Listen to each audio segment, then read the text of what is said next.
कुटुंब आणि राजकारण दोन वेगवेगळ्या गोष्टी. सुप्रिया सुळेंचं मत वैयक्तिक असू शकतं. पार्थ प्रकरणाची चौकशी करून वास्तव जनतेसमोर ठेवावं, शरद पवारांची मागणी.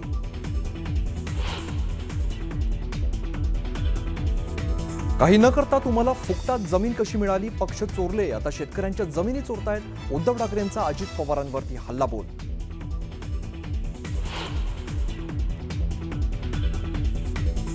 अजित पवार म्हणतात व्यवहार झालाच नाही, मग तो रद्द करण्याची वेळ कशी आली? अजितदादांचं वक्तव्य म्हणजे joke of the day. Ambadas दानवेंचा टोला.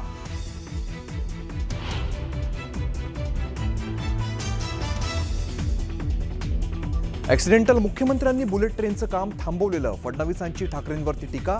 तर फडणवीस ही ऍक्सिडेंटल सीएम, आधी दाढीवाल्याला सीएम करणार होते. ठाकरेंचं प्रत्युत्तर.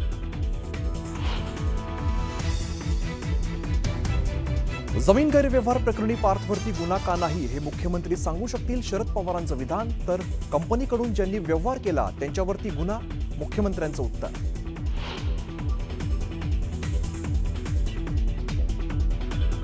अजित पवारांच्या पुण्यातील कार्यालयाबाहेर आंबेडकरी कार्यकर्त्यांचं आंदोलन.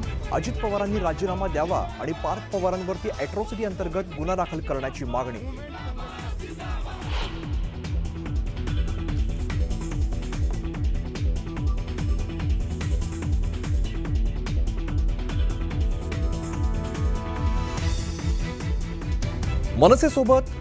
मनसेबाबत मवियाने एकत्र बसून निर्णय घ्यावा. काँग्रेसने टोकाची भूमिका घेऊ नये. राज ठाकरेंबाबत पवारांचा काँग्रेस नेत्यांना महत्त्वाचा सल्ला.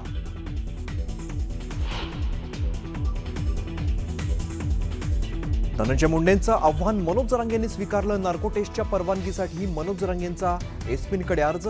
माझ्यासह धनंजय मुंडे आणि आरोपींची नार्को टेस्ट करण्याची मागणी.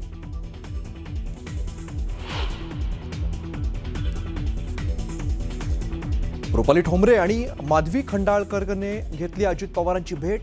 चाकणकरांवरील वक्तव्याचा खुलासा दादांनी मागितला. रुपाली ठोंबरेंची माहिती.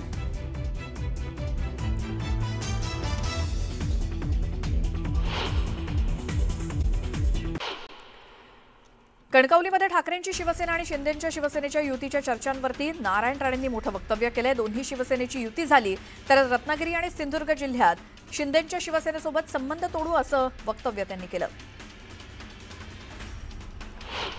जमीन व्यवहाराचा विषय गंभीर आहे, चौकशी करून वास्तव समोर ठेवावं. पार्थ पवार जमीन व्यवहार प्रकरणावरून शरद पवारांनी हे वक्तव्य केलं. तर पार्थ पवारांवरती गुन्हा का दाखल नाही हे फडणवीसच सांगू शकतील असं शरद पवार म्हणाले. तर सुप्रिया सुळेंचं पार्थबाबतचं विधान वैयक्तिक असल्याचं पवारांनी म्हटलंय. तर कुटुंब आणि राजकारण या दोन्ही वेगवेगळ्या गोष्टी असल्याचं ते म्हणाले.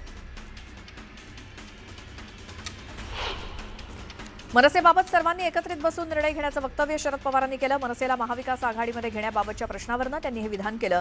तर काँग्रेसनं मनसेबाबत टोकाची भूमिका न घेण्याचं आवाहन त्यांनी केलं. तर आगामी निवडणुका व्हीव्हीपॅटचा वापर करण्याची मागणी शरद पवारांनी केली आहे. व्हीव्हीपॅटनं मतदान झाल्यास शंका राहणार नाही असं पवार म्हणाले. पार्थ पवारांवरील आरोपानंतर अजित पवार पुण्यातल्या राष्ट्रवादीच्या कार्यालयात आलेत. पक्ष कार्यालयात निवडणुकीचा ते आढावा घेत आहेत.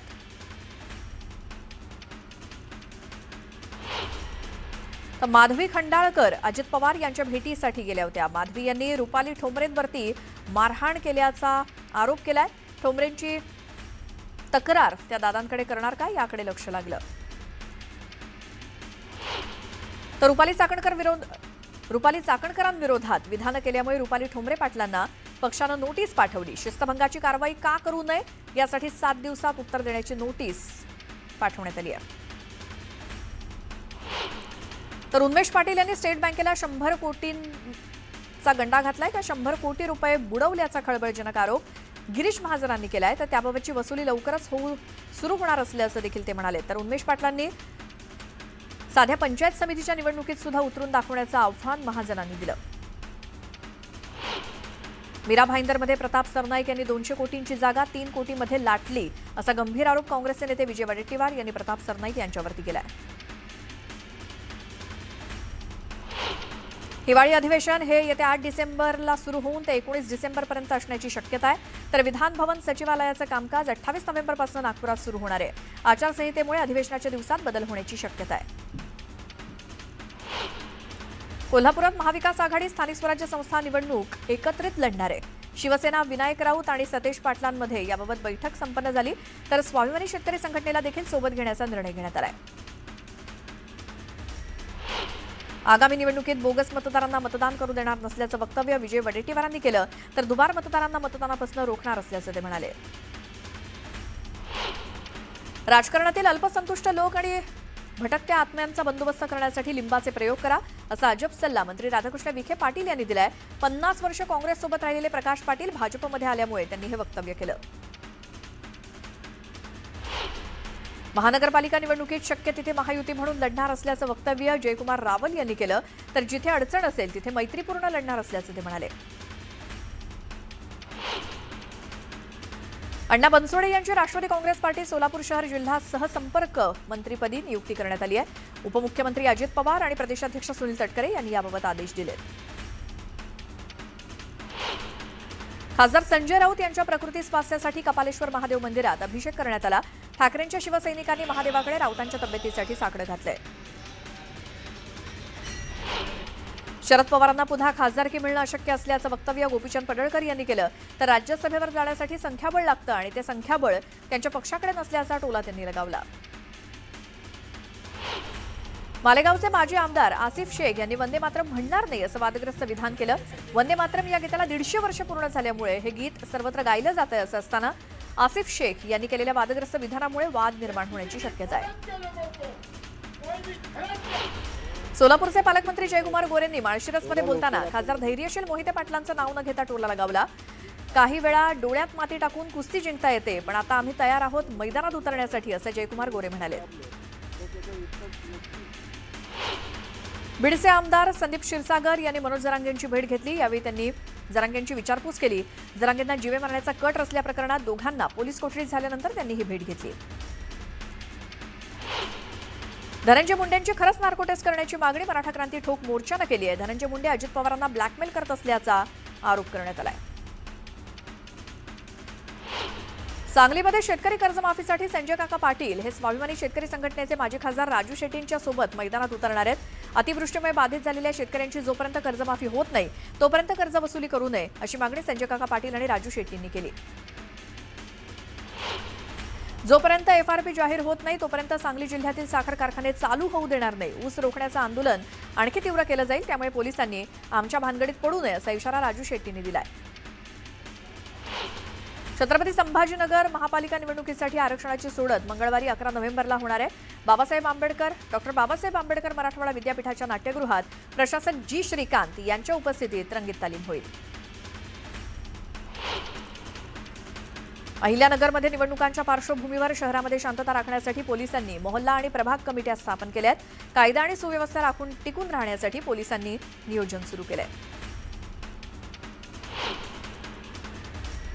मावळमधील वडगाव नगरपंचायतीच्या आगामी निवडणुकीसाठी सर्व प्रशासकीय तयारी पूर्ण करण्यात आली आहे. एकूण 17 प्रभागांसाठी 24 मतदान केंद्र असणार आहेत, अशी माहिती सहाय्यक निवडणूक अधिकारी डॉक्टर प्रवीण निकम यांनी दिली. तर वडगाव मावळ नगरपंचायतीची निवडणूक राष्ट्रवादी काँग्रेस पक्ष स्वबळावरती लढवणार आहे. आमदार सुनील शेळके यांनी ही घोषणा केली. कार्यकर्ता मेळाव्यातून त्यांनी पदाधिकाऱ्यांना निवडणुकीच्या तयारीला लागण्याच्या सूचना केल्या आहेत.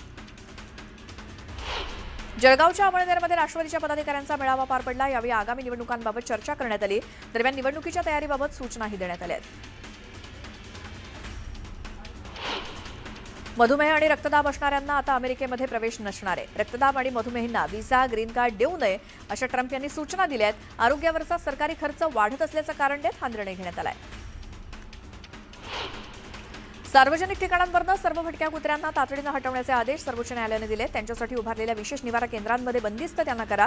भटक्या कुत्र्यांचा प्रवेश रोखण्यासाठी शाळा, महाविद्यालय, रुग्णालयं, रेल्वे स्थानकं इत्यादी ठिकाणांच्या सभोवताली तारेचे कुंपण घाला, असे महत्त्वाचे आदेश सर्वोच्च न्यायालयाने दिलेत. छत्रपती संभाजीनगरच्या शिवाजीनगरचा भुयारी मार्ग आजपासून 2 दिवस बंद असणार आहे. देखभाल दुरुस्तीच्या कामासाठी हा मार्ग बंद राहणार आहे. नागरिकांना पर्यायी मार्गाने वाहतूक करण्याचं आवाहन करण्यात आलं आहे. महाराष्ट्राची जीवनवाहिनी म्हणून ओळख असलेल्या एसटी महामंडळाच्या कर्मचाऱ्यांच्या महायुती सरकारनं पुन्हा एकदा अपेक्षा भंग केलाय. एसटी कर्मचाऱ्यांचा पगार दर महिन्याच्या 7 तारखेलाच देऊ असं आश्वासन परिवहन मंत्री प्रताप सरनाईक यांनी दिलं होतं. मात्र ऑक्टोबरच्या पगारासाठीची 7 नोव्हेंबरची डेडलाईन चुकली तरी पगाराचा पत्ता नाही. त्यामुळे राज्यभरातील 86,000पेक्षा अधिक एसटीचे कर्मचारी आणि अधिकारी चिंतेत सापडले आहेत. पश्चिम रेल्वेनं देखभालीच्या कामांसाठी रविवारी 9 नोव्हेंबरला सांताक्रुझ ते गोरेगाव स्थानकादरम्यान अप आणि डाऊन धीम्या मार्गावरती 5 तासांचा जम्बो ब्लॉक जाहीर केलाय. हा ब्लॉक सकाळी 10 ते दुपारी 3 वाजेपर्यंत असणार आहे. या कालावधीत सर्व धीम्या लोकल जलद मार्गावरून धावतील. मुंबईत विना तिकीट प्रवास करणाऱ्यांची धरपकड करण्यासाठी पश्चिम रेल्वेवर धावणाऱ्या लोकल रेल्वे गाड्या, प्रवासी गाड्या यामध्ये तिकीट तपासणी मोहिमा राबवण्यात येत आहेत. पश्चिम रेल्वेनं एप्रिल ते ऑक्टोबर 2025 या कालावधीत विना तिकीट प्रवाशांकडून 121 कोटींचा दंड वसूल केलाय. छत्रपती संभाजीनगरमधून मुंबई आणि दिल्लीला जाणारं विमानाचं उड्डाण हे आठवड्यातनं तिसऱ्यांदा रद्द झालंय. त्यामुळे प्रवाशांना नाहक त्रास सहन करावा लागला. यामुळे तातडीनं विमानसेवा सुरळीत करण्याची मागणी प्रवाशांनी केली आहे. MMRDAनं प्रवाशांना आणखी एक दिलासा दिलाय. मुंबई वन ॲपवरनं भीम UPIचा वापर करून किमान 20 रुपयांचं तिकीट काढल्यास त्यावरती 20% सवलत मिळणार आहे. ही योजना 31 डिसेंबरपर्यंत लागू असेल. कांदिवली पूर्व येथे 37 एकर जागेवर आंतरराष्ट्रीय दर्जाचं क्रीडा संकुल उभारलं जाणार आहे अशी घोषणा केंद्रीय मंत्री आणि उत्तर मुंबईचे खासदार पियुष गोयल यांनी केली. या क्रीडा संकुलात खेळाडूंना ऑलिम्पिक 2036 आणि इतर आंतरराष्ट्रीय स्पर्धांसाठी प्रशिक्षण दिलं जाईल असंही त्यांनी जाहीर केलं. नंदुरबारमधील तोरणमाळकडे जाणाऱ्या रस्त्याची दुरवस्था झाली आहे. जवळपास 3 वर्षांपासून या ठिकाणी बंद असलेली बस सेवा आणि रखडलेले प्रकल्प यामुळे 3 राज्यांच्या सीमेवरती वसलेल्या तोरणमाळचा विकास रखडलाय. त्यामुळे परराज्यातून येणाऱ्या पर्यटकांनी नाराजी व्यक्त केली आहे. छत्रपती संभाजीनगरमधील सोयगाव तालुक्यातील सावळदबारा या गावातील तरुण शेतकरी दीपक बुढाळा यांनी मेहनतीच्या जोरावर गावातील केळी थेट इराणपर्यंत पोहोचवली आहेत. प्रति क्विंटल 800 रुपये दरानं 26 टन केळी थेट इराणमध्ये पाठवल्यामुळे सावळदबारा या छोट्याशा गावाचं नाव आंतरराष्ट्रीय बाजारात झळकलंय. जालन्यातील बागेश्वरी खासगी साखर कारखान्यावरती स्वाभिमानी शेतकरी संघटनेचा मोर्चा निघाला होता. गळीत हंगामातील 233 रुपये तात्काळ शेतकऱ्यांच्या खात्यामध्ये जमा करावेस. ऊस उत्पादक शेतकऱ्यांना कारखान्याव्यतिरिक्त इतरत्र ऊसाचं वजन करण्याची परवानगी देण्यात यावी. या मागणीसाठी स्वाभिमानी शेतकरी संघटना आणि शेतकऱ्यांनी आंदोलन केलं. यंदा ऊसाला प्रति टन 3200 रुपयांचा भाव देण्याची मागणी स्वाभिमानीच्या वतीनं करण्यात आली. मुक्ताईनगर तालुक्यात नुकसानग्रस्त शेतकऱ्यांना शासनानं दिलेल्या अनुदानाच्या वाटपात महसूल प्रशासनानं मोठा गैरव्यवहार केल्याचा आरोप आमदार चंद्रकांत पाटलांनी केलाय. या गैरव्यवहाराची तत्काळ चौकशी करून संबंधित अधिकाऱ्यांवरती कारवाई करावी, नाहीतर आंदोलन करू असा इशारा आमदार चंद्रकांत पाटलांनी दिला. छत्रपती संभाजीनगर पंचायत समितीमधील अभियंता आकाश आंबेगावेला 5,000ची लाच घेताना लाचलुचपत प्रतिबंधक विभागानं रंगेहात पकडले. रोजगार हमी योजनेअंतर्गत बांधलेल्या विहिरींच्या कामाचं 1,77,000 रुपयांचं बिल मंजूर करण्यासाठी अभियंत्यानं 15,000 रुपयांची लाच मागितली होती. त्यातले 8,000 रुपये स्वीकारताना आंबेगावे यांना सापळा रचून पकडण्यात आले. या प्रकरणी सिटी चौक पोलीस ठाण्यात गुन्हा दाखल झालाय. सिंधुदुर्गात घरी जाताना एका रुग्णाचा मृत्यू झाला. डॉक्टरांच्या हलगर्जीपणामुळे मृत्यू झाल्याचा आरोप करत नागरिकांनी वैद्यकीय अधिकाऱ्यांना घेराव घातला. संबंधित डॉक्टरवर कारवाई करण्याची मागणी करण्यात आली आहे. बिबट्याच्या हल्ल्याच्या निषेधार्थ पुणे नाशिक महामार्गावरती रास्तारोको आंदोलन करणं गावकऱ्यांना भोवलंय. या प्रकरणात 250 जणांवरती गुन्हा दाखल झालाय. नाशिक शहरातील काही भागात आज पाणीपुरवठा बंद असेल. देखभाल दुरुस्तीच्या कामासाठी हा निर्णय घेण्यात आलाय. नागरिकांना पाणी जपून वापरण्याचं आवाहन करण्यात आलंय. जळगाव जिल्ह्यामध्ये पोलिसांनी ऑल आउट ऑपरेशन ही विशेष मोहीम राबवली आहे. या मोहिमेतून 2,458 वाहनांची तपासणी करण्यात आली, तर 5 लाखांचा दंड वसूल करण्यात आलाय. सांगलीमध्ये बेदाणे सौद्यांना सुरुवात झाली आहे. सौद्याच्या पहिल्याच दिवशी बेदाण्याला 410 रुपये इतका उच्चांकी दर मिळाला. दिवाळीनंतर सुरू झालेल्या सौद्यांमध्ये बेदाण्याच्या दराला 20 ते 25 रुपये इतका जादाचा दर मिळाल्यामुळे शेतकऱ्यांमध्ये आनंदाचं वातावरण आहे. पुण्यामध्ये दाम्पत्याची फसवणूक करणाऱ्यांना 7 दिवसांची पोलीस कोठडी सुनावण्यात आली आहे. शंकर महाराज अंगात येतात असं सांगून 14 कोटींची फसवणूक करण्यात आली होती. सिंधुदुर्गच्या बांदा इथे ओमकार हत्तीवर चक्क सुतळी बॉम्ब फेकण्यात आले. या हत्तीला इजा झाल्यास त्याला जबाबदार कोण असा सवाल प्राणीप्रेमींनी वनविभागाला केलाय. या घटनेमुळे प्राणीप्रेमी आक्रमक झाले असून त्यांनी गुन्हा दाखल करण्याची मागणी केली आहे. पिंपरी चिंचवडमध्ये भरधाव दुचाकीचा अपघात झालाय. या अपघातामध्ये दुचाकी चालक गंभीर जखमी झालाय. जखमी दुचाकी चालकावरती रुग्णालयात उपचार सुरू आहेत. छत्रपती संभाजीनगरात कर्जबाजारीपणातनं मालकाचे 4 लाख रुपये चोरण्यात आले. पोलिसांनी चोरट्याला अटक केली आहे. त्याच्याकडनं मुद्देमाल जप्त करण्यात आलाय. परदीन शेख असं अटक केलेल्या चोरट्याचं नाव आहे. बीड नगर परिषदेच्या वसुली कर्मचाऱ्यानं गळफास घेऊन आत्महत्या केली. अविनाश धांडे असं जीवन संपवलेल्या कर्मचाऱ्याचं नाव आहे. आत्महत्येचं कारण मात्र अस्पष्ट आहे. नांदेडच्या सिडको भागातील आठवडी बाजारात हप्ता वसुली करणाऱ्या दोघांना पोलिसांनी अटक केली. खंजीर शस्त्राचा धाक दाखवत आरोपी व्यापाऱ्यांसह शेतकऱ्यांकडून हप्ता वसुली सुरू होती. दरम्यान पोलिसांनी दोघांची धिंड काढत त्यांना धडा शिकवलाय. नागपुरात केंद्रीय मंत्री नितीन गडकरींच्या उपस्थितीत गीता पठणाचं आयोजन करण्यात आलं. यावेळी 52,000हून अधिक विद्यार्थ्यांनी यात सहभाग घेत गीता पठणाचा विश्वविक्रम केला.